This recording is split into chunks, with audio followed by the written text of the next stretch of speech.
réponds à la question qui est revenue le plus souvent, c'est-à-dire comment ça fonctionne les affectations, l'obtention d'un contrat, d'un poste, les listes d'ancienneté et tout ça. C'est parti. Il faut d'abord savoir que chaque centre de service a son propre fonctionnement. Donc, si vous connaissez quelqu'un qui y travaille déjà, vous pouvez vous informer. Sinon, vous pouvez toujours appeler les ressources humaines ou le syndicat. Sinon, vous pouvez peut-être rechercher s'il y a des groupes Facebook reliés à votre centre de service. Moi, c'est comme ça que j'ai réussi à avoir beaucoup d'informations sur les affectations en suivant le groupe des enseignantes précaires de mon centre de service. Sinon, normalement, en terminant le bac, si on n'a pas eu de contrat pendant nos études, notre nom n'est sur aucune liste.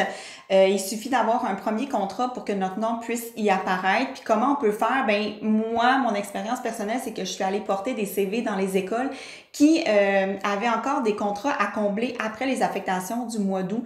Sinon, le bouche à oreille fonctionne super bien. Si vous avez des contacts dans le centre de service qui sont au courant là, des contrats qui restent puis qu'il y a quelque chose qui vous intéresse, vous pouvez directement appeler les directions.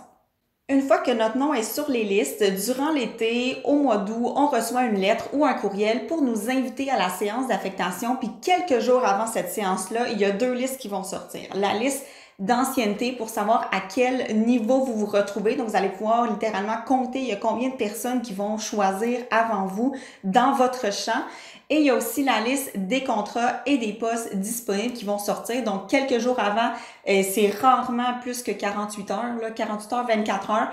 Là, vous allez rentrer dans un rush, puis vous allez vous asseoir, puis vous allez devoir faire tous les scénarios possibles là, qui s'offrent à vous pour avoir le meilleur contrat, poste que vous voulez avoir. Évidemment, plus on est haut sur les listes, plus on a de chances d'obtenir un bon poste ou un bon contrat ou d'avoir tout simplement ce qu'on veut, mais ça veut absolument rien dire parce que chaque personne est différente. Chaque personne vise un secteur différent, un niveau différent, un pourcentage de tâches différent. Fait que faites-vous-en pas avec ça, puis allez-y juste avec ce que vous avez envie de choisir. La différence entre un contrat et un poste, c'est quand même assez simple. En fait, le contrat a une date de fin. Donc, ça peut être la fin de l'année tout simplement ou ça peut être la date de retour de la personne que vous remplacez, tandis que le poste vous appartient. C'est votre classe. Par contre, vous n'êtes pas à l'abri d'une fermeture de classe ou d'être en surplus dans votre école, mais ça, c'est un autre sujet. Si vous avez d'autres questions ou d'autres inquiétudes par rapport aux affectations, n'hésitez pas à l'écrire dans les commentaires, ça va me faire plaisir de vous répondre. Allez aussi consulter la barre d'informations, je vais mettre les quelques vlogs que j'ai fait lors de mes affectations à moi pour voir un peu comment ça se passe.